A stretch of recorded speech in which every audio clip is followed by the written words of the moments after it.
Ever wonder which foods are the best for preventing cancer? Today I'm breaking down exactly what I eat every single day to boost my body's natural defenses against cancer. And no, it's not just boring spinach and misery. It's delicious meals that are easy to eat every day. If you don't know me, I'm Sarah from Remission Support. And if there's one thing I've learned from working in oncology for the last 17 years, is that cancer sucks. Cancer is devastating. And obviously there are no guarantees that what we eat will keep cancer away, but certain foods have powerful anti-cancer properties that will help your body naturally kill cancer cells. So I try to eat them as often as possible. But here's the thing, it's easy to start making healthy changes to your diet after cancer, but then life happens and it's easy to fall back into old routines or bad habits. So I wanted to make this video to give you ideas for delicious cancer-fighting meals that you can enjoy every day and inspire you to stick with these changes long term. You deserve every chance you can get to beat cancer or keep it from coming back. And it starts with what's on your plate. So let's dive in.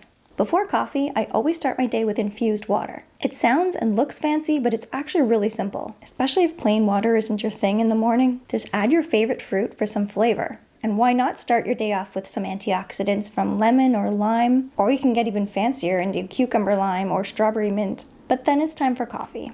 For breakfast, I always load up on protein. Right now I'm really into green eggs minus the ham. It's just eggs blended with spinach and some salt and then cooked in a frying pan. I always buy eggs that are fortified with omega-3 fatty acids and top it off with some avocado for healthy fats. And of course I have to have a side of berries every day for fiber and more antioxidants. Whether it's strawberries, blueberries, raspberries, it doesn't matter. Think of antioxidants as your body's cleanup crew. They sweep away free radicals that can damage your cells and lead to cancer. Berries have more antioxidants than any other fruit, and powerful ones too called anthocyanins that can actually slow down the growth of cancer cells, stopping them in their tracks. Plus they're delicious, so eat them by the handful when you're binge watching Netflix. Working in oncology, I see so many people affected by cancer, so it's been years that I've been trying to eat healthy, probably around 90% of the time, while of course still enjoying pizza and wine every once in a while, especially when I'm traveling to places where you just have to try the amazing local food and drinks. But on the average day, for lunch, I always have a massive salad. Now I know that when most people hear the word salad, they automatically think boring. But honestly, salads can be amazing if you load it up with all your favorite foods. But the trick is to start with a good base.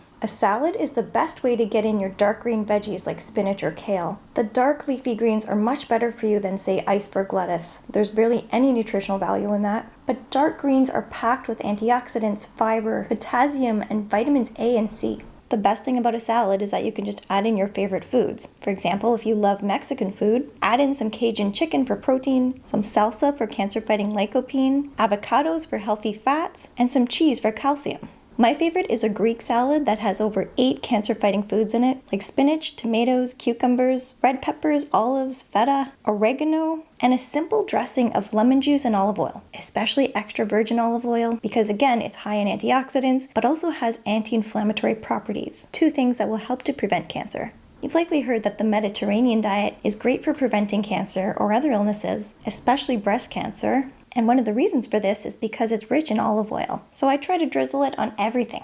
And if you want a salad that's more hearty and filling, just add in some roasted chickpeas or quinoa, which are fantastic plant-based sources of protein and fiber to keep your gut healthy. And if you want to add a bit of crunch to your salad, the best options for cancer survivors are flax seeds and walnuts for their healthy fats, aka omega-3s. Flax seeds and walnuts are both great for lowering inflammation in your body that cancer cells can thrive in. And if you've had breast cancer, flax seeds in particular contain lignans, which can lower your estrogen levels. One study even showed that eating flax seeds can enhance the effectiveness of tamoxifen, which is a drug used to prevent breast cancer from coming back. Okay, so with all the cancer-fighting potential that a salad can have, it's just as important not to ruin it by adding highly processed salad dressings that are full of sugar and hydrogenated fats. Take this one for example. It has 6 grams of sugar per serving, which is only 2 tablespoons, and let's be honest, you'll likely be using more than 2 tablespoons of dressing on your salad, maybe more like 4 tablespoons, so that's 12 grams of sugar that would make you crash hard by 2 p.m.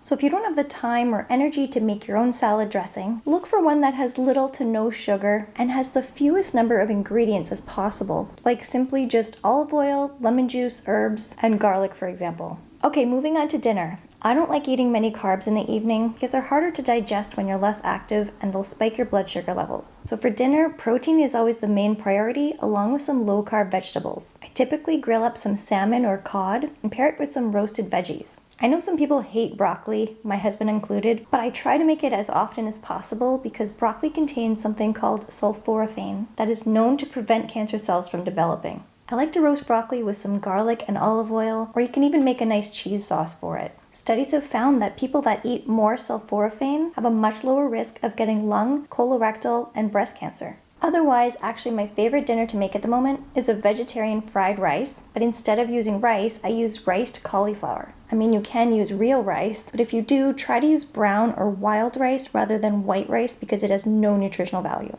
I like to add mushrooms, onions, red pepper, and edamame to my fried rice, and for protein, I add in some fried tofu. As for snacks, I love making energy bites. I go over how to make these in another video on snack ideas that will lower chronic inflammation to prevent cancer. But basically, energy bites are a simple, no-bake, healthy dessert that takes only a few minutes to throw together. And you can try different variations like chocolate peanut butter or oatmeal and apple. There are literally hundreds of recipes for these online, but again, look for some that have no refined sugar and they're just sweetened with fruit instead. These are especially amazing if you have a sweet tooth, but you're looking for a healthier substitute than cookies or ice cream after dinner. Another one of my favorite snacks is tzatziki dip with carrots and cucumber. Tzatziki has 5 cancer-fighting ingredients, like Greek yogurt for protein and probiotics, garlic, which contains allicin, a powerful cancer-fighting compound, olive oil for healthy fat, lemon for antioxidants, and dill, which is actually high in a lot of essential nutrients like calcium and vitamin D. I don't make my own tzatziki because I found a brand that has only those 5 ingredients and very little preservatives. And speaking of garlic, not only does it make everything taste better, garlic lowers your cancer risk by boosting your immune system. And here's a powerful tip. After chopping your garlic, let it sit out for about 10 minutes before you cook it. This gives the allicin time to fully form, so you get the most cancer-fighting benefits from it. Now, either as a snack or just before bed, I like to make a turmeric latte. Turmeric is one of the most potent antioxidants on the planet. It's been shown to stop cancer cells from growing, especially in breast, prostate, and colorectal cancer. You can typically find a turmeric latte mix at stores like Whole Foods or Trader Joe's, or even on Amazon. Turmeric lowers enzyme levels in your body that cause inflammation. But just be sure to always combine turmeric with black pepper because black pepper contains piperine, which will help you better absorb the antioxidants from turmeric by something crazy like 2,000%. Now, although I do eat all of these cancer-fighting foods regularly, I don't obsess over every little thing I eat. I know that for the most part, I make consistent, healthy choices that support my body's natural defenses to prevent cancer. At the end of the day, cancer prevention is about eating healthy 80 to 90% of the time while still enjoying your favorite treats once in a while. Now I'm leaving you with an important video to watch next on how to have more energy by healing your liver after harsh cancer treatments. Thanks for watching and subscribing, and I'll see you next time. Bye for now.